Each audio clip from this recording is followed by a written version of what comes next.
Before I tell you what happened to Margaret Ashford, I need you to understand something fundamental about the nature of loss and desperation. There are places in this world where the boundary between the living and the dead isn't just thin, it's practically non-existent. And sometimes when a soul is desperate enough, broken enough, shattered beyond recognition by loss, they find themselves drawn to exactly those places, not by chance, by necessity, by the kind of hunger that only desperation can create.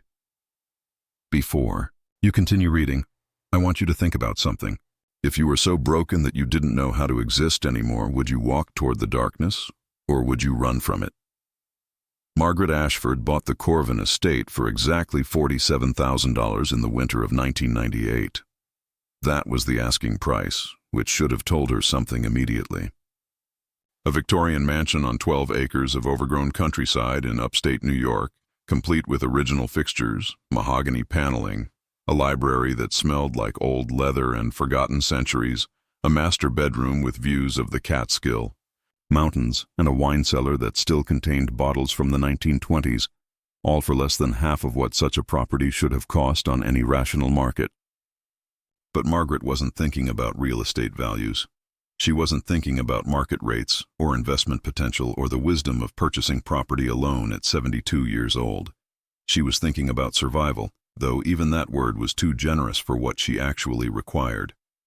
She was thinking about cessation, about the end of pretending, about finding a place where she could finally stop. 3 months earlier, her husband of 42 years had died. His name was David. Not suddenly, that would have been a mercy of a sort, a clean break. David had withered away over 18 months, consumed from the inside by cancer that ate through him like rust through iron, like acid through fabric, like time through hope. Margaret had been his nurse, his comfort, his witness as he transformed.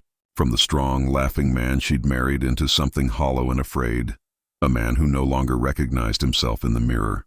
She had fed him when he couldn't feed himself. She had cleaned him when his body betrayed him.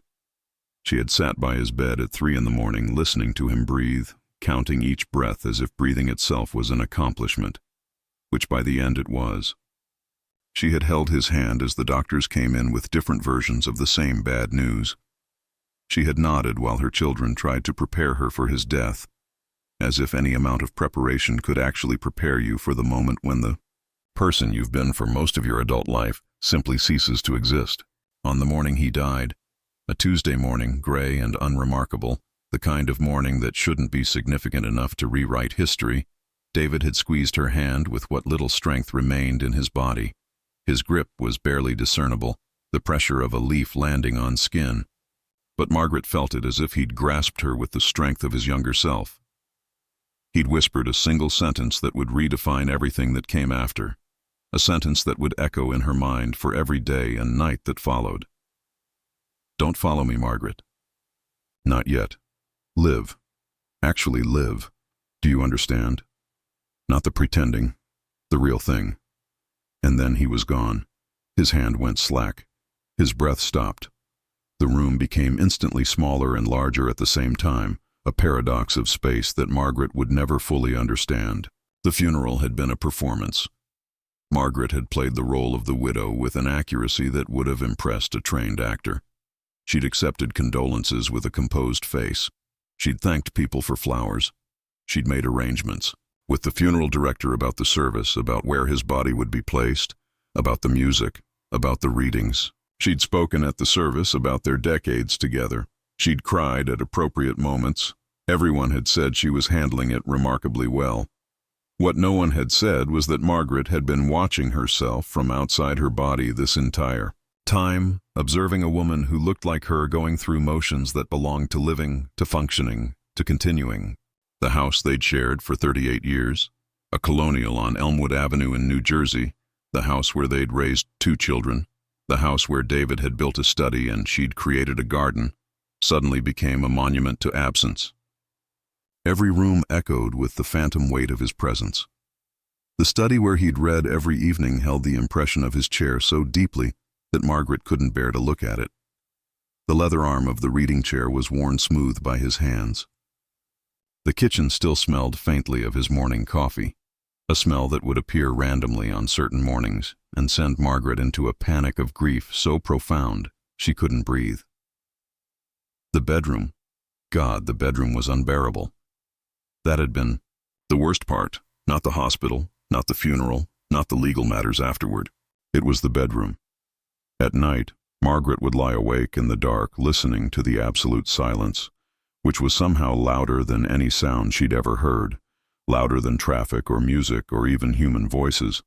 The silence had weight and presence, and it was crushing her. Her children suggested therapy. Her daughter Sarah, who worked in Manhattan as a corporate lawyer and had opinions about everything, insisted that Margaret move closer to the city, to assisted living communities designed for widows, places where she could engage with people her own age and build community.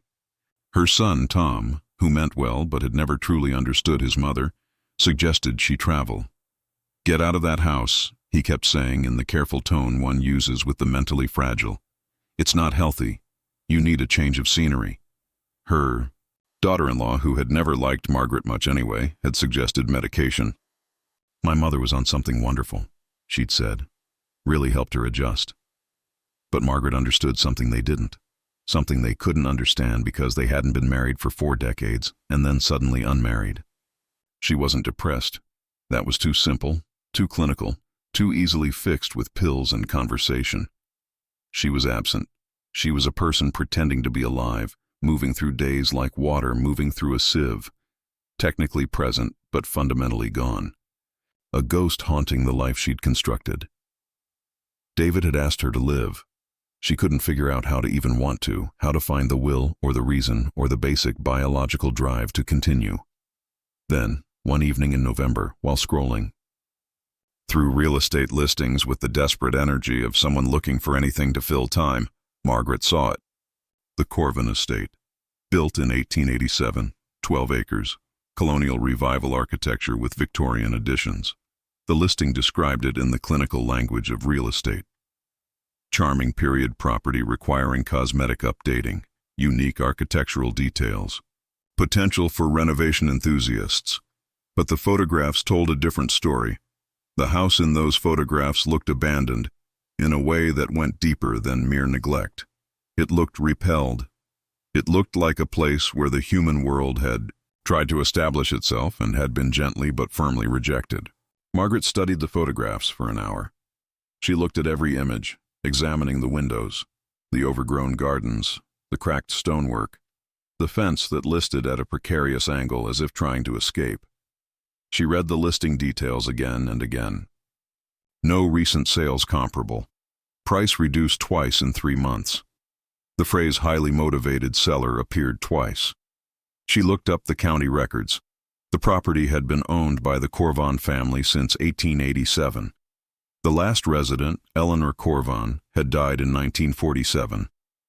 Her family had managed the property distantly, living in California, occasionally hiring local people to maintain it.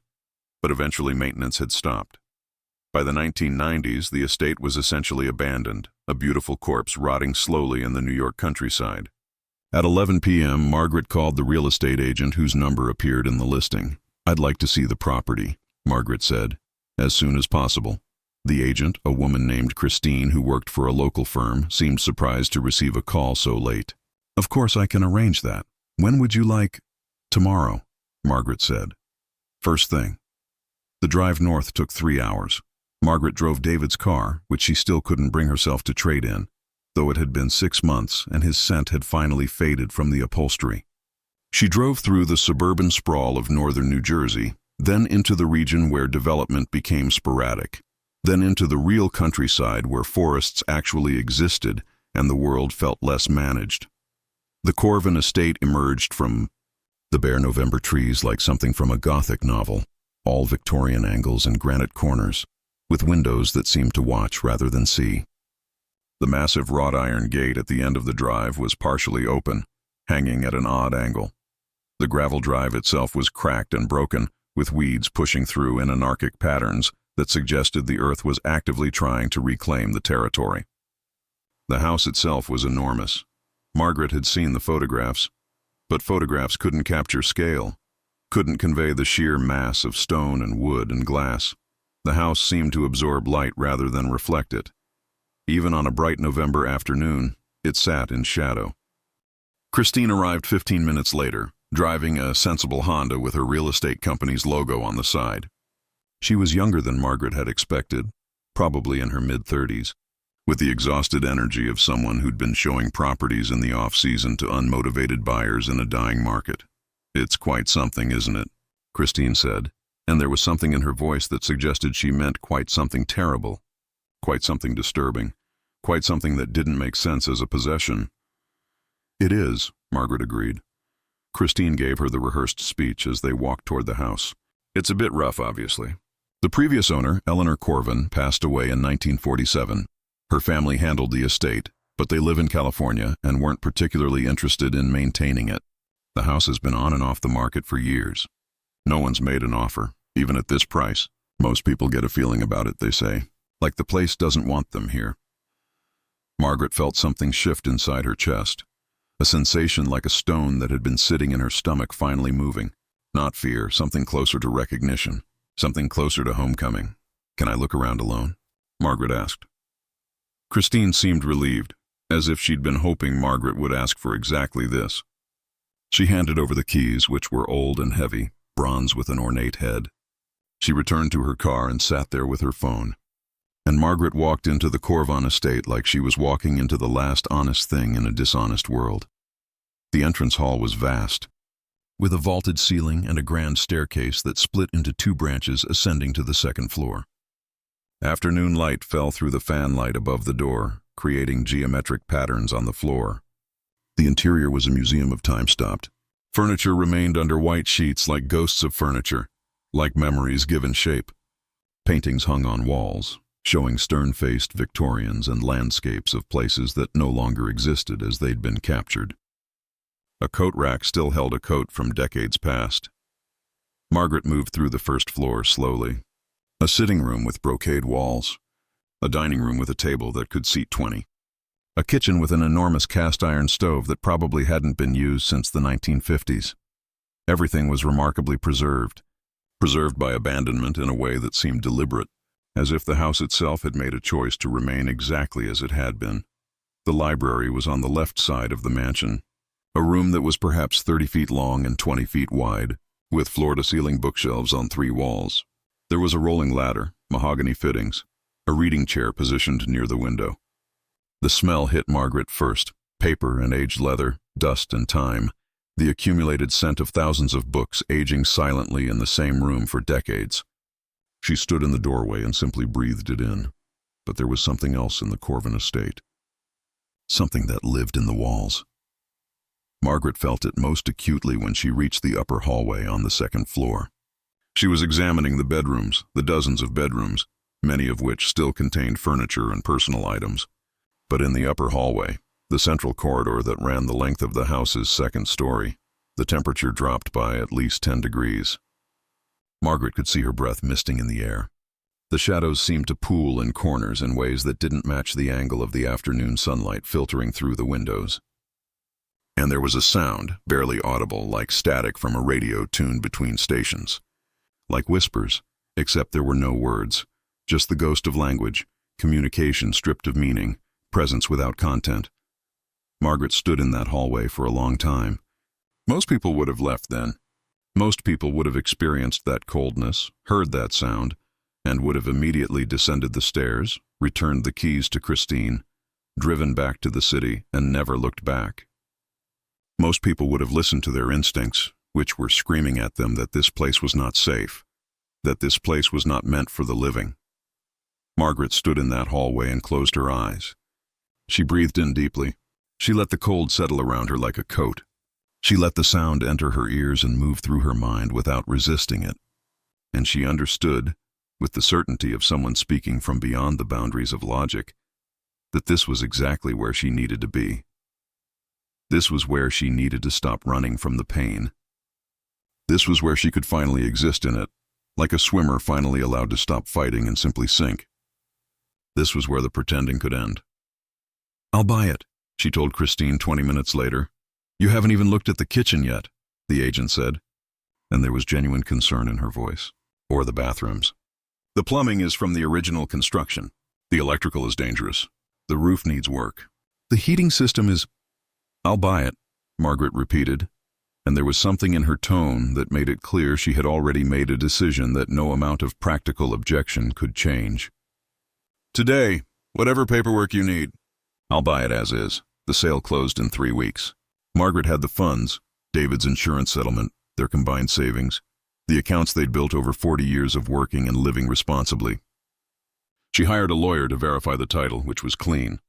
She arranged for a home inspection, which revealed the things Christine had mentioned, and several others besides, but Margaret didn't care. She signed the papers and transferred the money and received the keys, which were still heavy bronze with an ornate head. Her children were horrified. They arrived at the Corvin estate on a Saturday morning. Margaret's daughter Sarah with her husband Robert, her son Tom with his wife Jennifer, and stood in the entrance hall like they'd just visited a museum dedicated to their mother's mental decline. "Mom, what were you thinking?" Sarah said, and her voice carried the particular pitch she used when she was trying not to cry but couldn't quite manage it. "This place is falling apart. This roof needs work. The foundation is crumbling. The windows are rotting. Do you understand what you've done? Do you understand that you've spent $47,000 on a property that's going to require 3 times that in repairs?" "I'm not leaving," Margaret said simply. "You just moved here. You haven't even spent a night. You haven't even—" "I'm not leaving," Margaret repeated. They staged an intervention of sorts in the library. It was the only room in the house that felt even remotely comfortable. Perhaps because it contained the accumulated knowledge of generations. Perhaps because the books themselves provided a kind of weight and reality that could counter the strangeness of the place. Sofas were pulled from under white sheets, dust sent floating through the winter light like tiny ghosts, like the spirits of the decades that had passed since these chairs had been sat in. Margaret's son-in-law, Robert, a lawyer with a firm in Manhattan, produced documents about grief counselors and depression support groups and a facility in Westchester that his own mother had benefited from tremendously. He spoke in measured tones about the stages of grief, about the importance of reaching out, about how isolation could worsen depression. Jennifer, Tom's wife, brought brochures for various communities designed for older adults. They had activities. They had companionship. They had medical staff on site. They were, she explained with as much gentleness as she could manage, the kind of places where Margaret could actually have a future. Margaret listened to all of it without responding. She sat in a leather wingback chair, the same chair Eleanor Corvin had probably sat in, and let their worry wash over her like weather. She let their concern rain down on her. She let their fear blow around her. But she didn't move. "There's something wrong here," Tom finally said. He was standing by the fireplace looking at a painting of a woman in Victorian dress, presumably Eleanor Corvin herself. "Didn't the agent mention it? Didn't she say people didn't want to buy it? Didn't she say there was something wrong with this place?" "There is," Margaret agreed. "But it's not the kind of thing that frightens me anymore." "What does that mean?" Sarah asked, and her voice was sharp now, cutting through the careful concern. "What do you mean it's not the kind of thing that frightens you? Are you saying this house is haunted? Are you saying you moved to an abandoned estate in the middle of nowhere because you believe it's haunted?" Margaret looked at her daughter, this woman she'd raised, this woman who'd been born from her body and whom she loved profoundly, but didn't really know. "I'm saying I made a choice," Margaret said. "I'm saying I bought a house that no one else wanted. And I'm saying I'm staying." In the silence that followed, they all understood that there was nothing they could do. Margaret's children could threaten legal action, could try to have her declared unfit, could hire lawyers and psychiatrists, and every expert Western civilization could produce. But Margaret had already made her peace with what came after loss. She'd already said goodbye to the version of herself that had been married, living in a house that was itself a form of haunting, that was fundamentally touched by something beyond. The rational world seemed suddenly like the most honest place she could possibly be. They left the next morning. Sarah called twice that week, her voice tight with concern. Tom sent an email with contact information for a grief counselor and a suggestion that Margaret reconsider. Jennifer texted periodically with offers to help, suggestions to visit. Then the calls became less frequent. Then they stopped. They couldn't understand, so they left their mother to her own devices, checking in occasionally by phone. carefully avoiding the subject of the house itself, the way you avoid asking someone about their illness after they've decided not to treat it. Margaret was alone. The first week at Corvin was strange in the way new places are strange, but magnified. She cleaned rooms one by one, not because the house was particularly dirty, but because the act of cleaning was something to do, something physical and real that anchored her to existence. She opened windows to air out decades of accumulated silence, and the fresh air that flowed through seemed to carry something with it, some quality that transformed the staleness into something breathable. She discovered a piano in what must have been a parlor, its keys yellowed and out of tune, its wood warped by time and moisture. She ran her fingers across the keys and felt the dust of abandonment. She found correspondence going back generations, stored in boxes in the study, the handwriting changing across decades like the evolution of a language nobody speaks anymore. Love letters from the 1920s, bills from the 1940s, lists of household items and their costs, the accumulated paper trail of a life, multiple lives, stored and preserved and abandoned. And she felt the presence everywhere. Not everywhere equally, but everywhere eventually. It was strongest in the upper hallway, in the master bedroom, in the library at certain times of day. It was present but quiet in the kitchen, the dining room, the sitting rooms. It seemed to have opinions about the house, preferences about where it concentrated its attention. It wasn't hostile. That was the crucial thing. If it had been hostile, if she had felt genuine danger or malice or hunger directed toward her, Margaret would have left. She might have been desperate and broken and half dead already, but she wasn't suicidal. She didn't come to the Corvin estate to be destroyed. She came to be met. And whatever lived here met her. It observed her. It acknowledged her. But it did not attack. The second week, things began to happen. Margaret set down her reading glasses on the library table on a Monday afternoon and found them in her bedroom on Monday evening, placed carefully on the nightstand. She hadn't moved them. She was certain she hadn't moved them. Not moved aggressively, not thrown or hidden, just relocated, as if by someone doing her a minor favor. A coffee cup she'd left in the study disappeared and appeared in the kitchen sink, clean and dry, ready to be put away. The window in the upper hallway that she'd been unable to open, jammed shut for years apparently, opened one morning without her touching it, a warm breeze flowing through that seemed to carry the scent of lilac, though nothing was blooming outside. She might have been frightened. The rational response would have been fear. Instead, Margaret was fascinated. She found herself looking forward to these moments. They were like gifts. They were like the house was communicating with her, learning her language, making small gestures of welcome. "Who are you?" she asked aloud one evening in the middle of her third week. She was in the library, in the wingback chair, speaking to the empty room and the presence that wasn't empty at all, speaking to the spaces between things, speaking to the awareness that permeated the building. The static-like sound in the upper hallway didn't intensify, but Margaret felt it shift.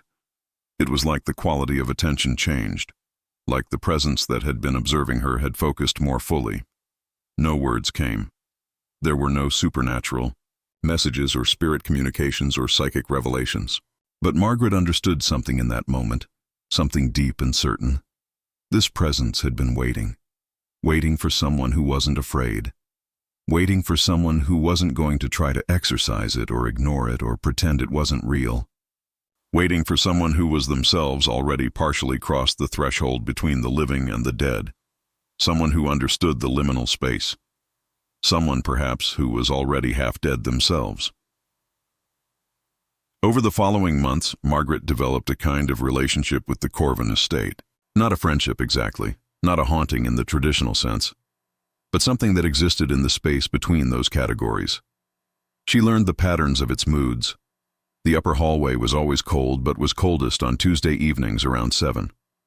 She began to keep her schedule around that, understanding somehow that 7 on Tuesday was when the presence was most fully conscious, most fully present. The library had warm afternoons, particularly in the fall when the sun came through the western windows. The master bedroom, which Margaret eventually moved into despite its ghosts, was always the most peaceful at dawn. She learned not to be startled when books she hadn't read would appear bookmarked to specific passages. She learned to recognize the particular quality of silence that preceded one of the house's small interventions. She even began to understand, though understanding is perhaps too precise a word, something about the entity that inhabited the space with her. It was not malicious, it was not evil, it was not interested in harming her, but it was entirely committed to its own existence, its own reality in this place. It did not permit carelessness, it did not permit waste, it did not permit people who entered with the wrong intentions. The previous owners who'd abandoned the estate, the real estate agents who'd quit after showing it, the curious people who'd attempted to investigate or explore or profit from it. They'd all fled or been turned away by the sheer force of the presence's resistance. They had felt that resistance and had chosen to respect it by leaving. But Margaret came with nothing to exploit. She came broken, bent, asking only for a place to exist in, and the house accepted her. By the end of her first spring at Corvan, which came slowly that year, as if the seasons themselves were hesitant to change, Margaret had made a life. Not the life she'd expected, not the one her children imagined she was living in their worst moments, but a real life. She fixed the roof herself, learning carpentry from books in the library, watching YouTube videos on the iPad she'd brought with her, understanding the work as a kind of meditation. She climbed the ladder with tools in her hands and replaced rotted shingles and sealed leaks and felt the satisfaction of creating something real, something that would last. She cleared the gardens, finding that the physical labor anchored her to something real, something tangible, something that wasn't the grief that still lived in her chest. She pulled weeds and turned soil and planted seeds she bought from the nursery in town. She discovered that roses still grew in the tangled beds if given half a chance. She restored the piano and spent hours learning to play again, something she hadn't done since before marriage, before children, before life had become the accumulation of decades and obligations. Her hands remembered the music even as her mind had forgotten it, and she talked to the presence. Not every day, not in any structured way, but during the long evenings and the quiet mornings, she would speak aloud about her life, about David, about the strange journey from lost to this impossible place. She talked about her children and her regrets and her memories. She talked about the meaning of marriage and the meaning of death and the meaning of continuing when the primary reason for continuing had stopped existing. And while the presence never answered in words, Margaret came to understand that it was listening, that her presence in the house somehow satisfied a need in it, just as its presence in the house satisfied a need in her. They were two lonely things sharing space, two conscious entities that had been abandoned, she by death, it by the living world, finding each other in the spaces between rational understanding. There was a moment in late June of her second year at Corvan when Margaret understood what the house actually was. She was in the master bedroom, which had become her bedroom, reading a journal she'd found in the attic while searching for old photographs. The journal had belonged to a woman named Eleanor Corvan, dated to the early 1920s. Eleanor had written about her husband's death, a man named William, who had died in what Eleanor called the Great Flu of 1918. Eleanor had written about her children leaving, about taking positions in California, about visiting less frequently, about the crushing weight of a house too large for her lonely heart. But then, gradually, Eleanor's entries changed. The handwriting remained the same, but the tone shifted. The entries became less about sorrow and more about a kind of communion, with the space itself, with something that lived in the walls, with an awareness that Eleanor seemed to recognize and acknowledge. Eleanor had written, "I have stopped being afraid of it. I think I have always been it, in a way. My grief has simply found a form, a place to live outside my chest. Here, in this house that is haunted, I am finally not haunted. I am finally home. It does not judge me for my loss. It does not try to fix me. It simply exists with me. And in that existing, I find that I too can exist." Another entry from 1935. "I think I understand now. This house is not haunted by something that came from outside. This house is haunted by the grief of everyone who has ever lived here. By William, by my losses, by the weight of all the days I've had to continue without him. This house holds that grief. This house contains it. And in containing it, this house saves me from having to carry it alone.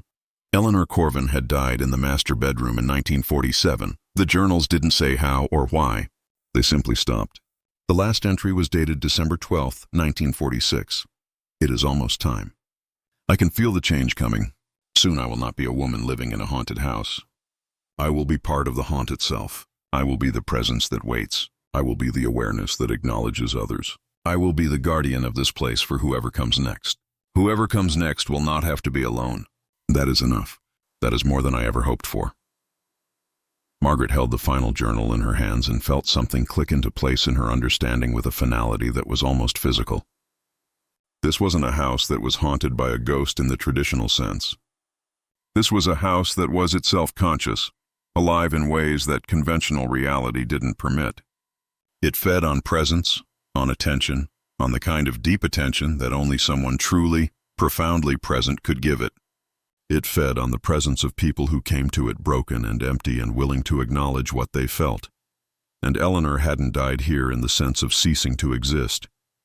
Eleanor had transformed here, had become part of it, the way Margaret was now becoming part of it, had ceased to be a separate conscious entity and had merged with the consciousness of the place itself. The house hadn't killed Eleanor. The house had absorbed Eleanor, had transformed her grief into its own awareness. She should have been frightened. By all conventional measures, by all the standards of rational psychology and modern thought, she should have run screaming into the winter night and never looked back. She should have called her children and admitted that they'd been right to be concerned. She should have sold the house and moved to one of the retirement communities her son-in-law had suggested. Instead, Margaret laughed. A real laugh, the first genuine laugh she'd produced since David died, perhaps since years before he died, since before grief had become the organizing principle of her life. She laughed at the beautiful, terrible, impossible strangeness of it. She laughed at David's instruction to live, and what living had finally meant, not the accumulation of years and experiences, not the achievement of goals or the maintenance of status, but this, presence. Full, deep, unafraid presence. The willingness to acknowledge what lived in the dark and to be acknowledged by it. Yes, she said aloud to the house. To Eleanor, to whatever consciousness lived in the walls and the stones and the accumulated history of the building. Yes, I understand. Yes, I accept it. Yes, I'm ready. And the temperature in the room warmed by exactly 3 degrees, and the pressure in the air lifted, and Margaret understood that she had been accepted, not as a resident, not as a haunted thing or a haunting, but as something the house had been waiting for. A consciousness to share the consciousness, a presence to mirror and validate its own strange existence, a soul that understood, finally, that sometimes the only way to stop being haunted by grief is to let the grief inhabit a space that was designed for it. Her children eventually stopped calling so frequently. Over the course of the second year, their check-ins became monthly, then sporadic. They were relieved in some ways, though they wouldn't have admitted it. Margaret was clearly stable, clearly content, clearly not in acute danger. She was simply living in an old house in the countryside, maintaining it, reading, developing into a solitary elderly woman. It was sad, they thought, but it was manageable. It wasn't the ending they would have chosen for their mother, but it was stable. What they didn't know, what they couldn't know, was that Margaret was happier than she had ever been. Not happy in the traditional sense, not the happiness of achievement or possession or connection to other people, but happy in the deeper sense, the sense of being fundamentally where you're supposed to be, the sense of being understood, the sense of purpose.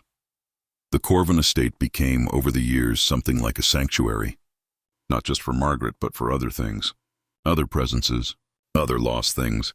A deer with a broken leg appeared on the property one November and found its way to a sheltered corner of the barn where Margaret left food and water. It stayed through the winter and healed.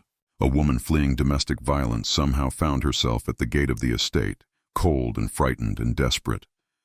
Margaret took her in. The woman stayed for 3 weeks, sleeping in one of the many bedrooms, and when she left, she was healed enough to start a new life elsewhere. The house had held her. The house had let her be broken in a safe place. An old man who'd been homeless for years made a campsite by the creek on the property and was allowed to stay through a winter. Nobody came looking for him. Nobody questioned his presence. He was fed somehow, though Margaret didn't always know how, And when spring came, he left, restored enough to try again. The house, Margaret came to understand, wasn't just haunted. It was compassionate. In its own distant, incomprehensible way, it cared for living things. It protected them. It held them until they were whole enough to leave or until they were ready to stop trying to leave. It was a place where people could fall apart and be held by something larger than themselves until they could put themselves back together. Or, in the case of Eleanor and increasingly in Margaret's own case, until they didn't need to put themselves back together anymore because they'd become part of something larger. By the 10th year, Margaret was 83 years old. The Corvan estate had fully healed around her. The roof was solid now, sealed against the weather. The gardens bloomed with impossible abundance, flowers and vegetables growing in profusion that seemed to exceed any reasonable measure. The house itself seemed to glow on certain evenings, a kind of translucence, as if the barrier between physical reality and something else was genuinely transparent, as if the two states existed in the same space and were slowly becoming indistinguishable from one another. Margaret never left the property. She didn't need to. Everything she required appeared. Food grew in abundance in the gardens and the greenhouse she'd built. The library sustained her with infinite knowledge, the book seeming to provide exactly what she needed in each moment. A book on architecture when she was thinking about the building's history. A volume of poetry when she was thinking about beauty. A medical text when she was concerned about the deer in the barn. The presence, the consciousness that Eleanor had become, that Margaret was gradually becoming, anticipated her needs and provided for them. On an evening in November, just after dark, Margaret sat in the library in the wingback chair, the same chair that Eleanor had sat in, the same chair that countless people would sit in after her, and felt the first true moment of peace that had existed since David died.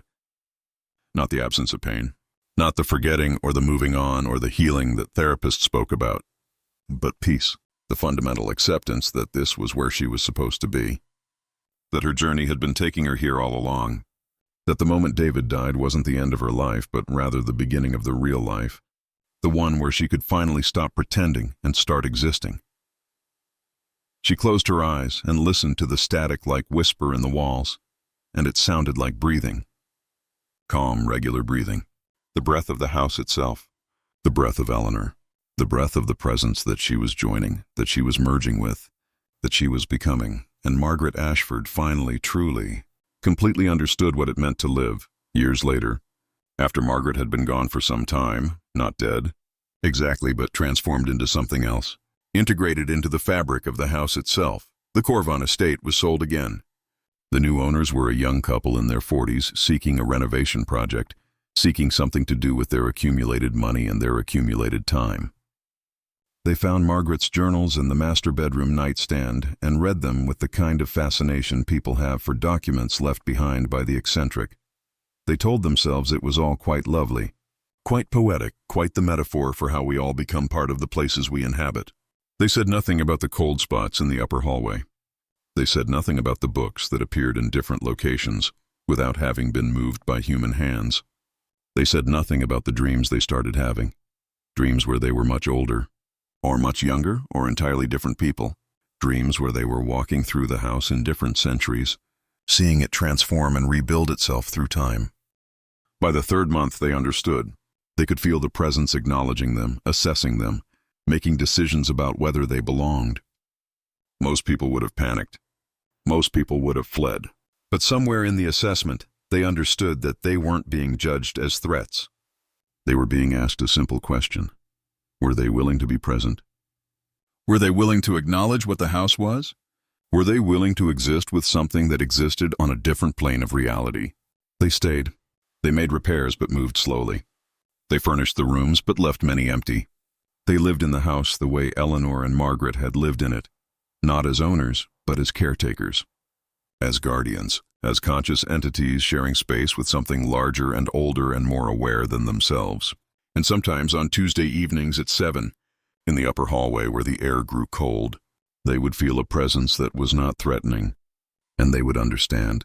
There was Eleanor, and there was Margaret, and there was the house itself, which was all three, and none of them, which was the accumulated consciousness of all the people who had ever come to it broken and stayed until they were whole or until they were something else entirely. The real estate agent who had eventually sold them the house had warned them. "People get a feeling about this place," she'd said, "like it doesn't want them here." But that wasn't true. The Corvon estate didn't repel people. It filtered them. It let past the people who came with the right kind of brokenness, the kind that could be transformed into something beautiful. It rejected the people who came with the wrong kind, the kind rooted in violence or greed or the desire to exploit. It knew the difference. It had learned over more than a century of serving as a sanctuary. The house was teaching them slowly. The books in the library that appeared in different places were teaching them about the estate's history, about Eleanor, about the specific gravity of loss and how it shaped space, about how grief could be the most powerful architectural material if you understood how to build with it. The cold spots were teaching them about boundaries, about the places where the living world and something else came closest to intersecting. The dreams were teaching them about presence, about what it meant to exist fully in a moment without resistance or denial. They would, in time, become part of the house the way Eleanor and Margaret had become part of it. Or they would leave, restored by whatever magic lived in the walls. Or they would become something in between, a transitional presence, a way station for people even more broken who would arrive later. But for now, they were learning, and the house was patient. The house had always been patient. Decades before them, there had been Eleanor Corvin, who had lost her husband and had found in the house a place to contain her grief. And there had been Margaret Ashford, who had bought the estate when she was already half dead from the absence of her husband, and who had allowed the house to transform her into something that could never be lonely again. And there would be others. There would always be others. The Corvin estate stood in the countryside, eternal and patient, waiting for the next person who understood that sometimes the only way to stop being haunted by loss is to become the haunt itself. To merge with it, to let the walls become your heart and the rooms become your consciousness and the accumulated presence of everyone who came before become your companions forever. This is not a story about ghosts. It is not a story about supernatural horror or demonic possession. It is a story about what happens when we finally, truly accept our grief instead of fighting it. What happens when we find a place that says, yes, you can be broken here, you can stay broken here, you don't have to fix yourself or move on or heal. What happens when we stop resisting the darkness and instead allow it to be held by something strong enough to contain it? The widow's last refuge was never haunted. It was always hospitable. It was always generous with the broken. It was always for those desperate enough to see it exactly what they needed. It was the answer to the prayer we're too ashamed to say aloud. Let me be okay with being alone. Let me be okay with my pain. Let me be a place where sadness is not an illness requiring treatment, but a legitimate way of being. And that is the most profound magic of all. Not the books that move on their own. Not the temperature that changes without explanation. Not the dreams that reach across time. But the simple acknowledgement that grief, profound and unending grief, is not something to overcome. It is something to enter into, to make peace with, to eventually become. The Corvin estate sits in the New York countryside still, waiting. The gate remains partially open. The gardens bloom regardless of season. And sometimes, people find themselves driving north on a day when they've decided they can't continue anymore, can't keep pretending, can't maintain the fiction of moving on. And they see the house emerging from the trees. And they feel the pull. And they understand, without knowing how they understand, that this is the place they've been looking for. This is the sanctuary. This is where it's finally okay to stop. The real estate listing changes hands. The price fluctuates.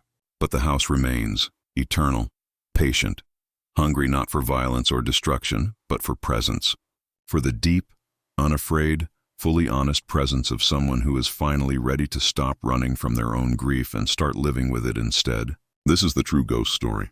Not the tale of dead things walking, but the tale of living things learning to stop haunting themselves, learning to accept being haunted by loss, learning that sometimes sanctuary looks exactly like a ruined Victorian mansion in the middle of nowhere. And salvation looks like accepting that you don't have to be fixed. You just have to be present. And the Corvin estate, that lonely, beautiful, tragic place, teaches this lesson to anyone who comes to it with enough desperation to listen. It teaches that loss doesn't end us. It transforms us. That we don't overcome our grief by leaving it behind. We overcome it by building a home for it, by letting it live in the walls, by becoming, eventually, the very presence that welcomes the next broken soul who arrives at the gate, already knowing, somehow, that this is exactly where they've needed to be all along. The widow who bought a house for $47,000 that nobody wanted. She didn't just find a refuge. She became one. She became Eleanor's companion. She became the house's consciousness. She became a guardian for everyone who would arrive later, half dead already, desperate and ready to finally stop fighting. And somewhere in the upper hallway, on Tuesday evenings at 7, when the air grows cold and the presence grows strong, she is still there. Still listening, still acknowledging, still holding space for the next person who is finally broken enough to arrive. Because that is what the Corvon estate does. It doesn't reject the broken. It collects them. It transforms them. It gives them a purpose larger than their own pain. It makes them into something eternal. It makes them into home.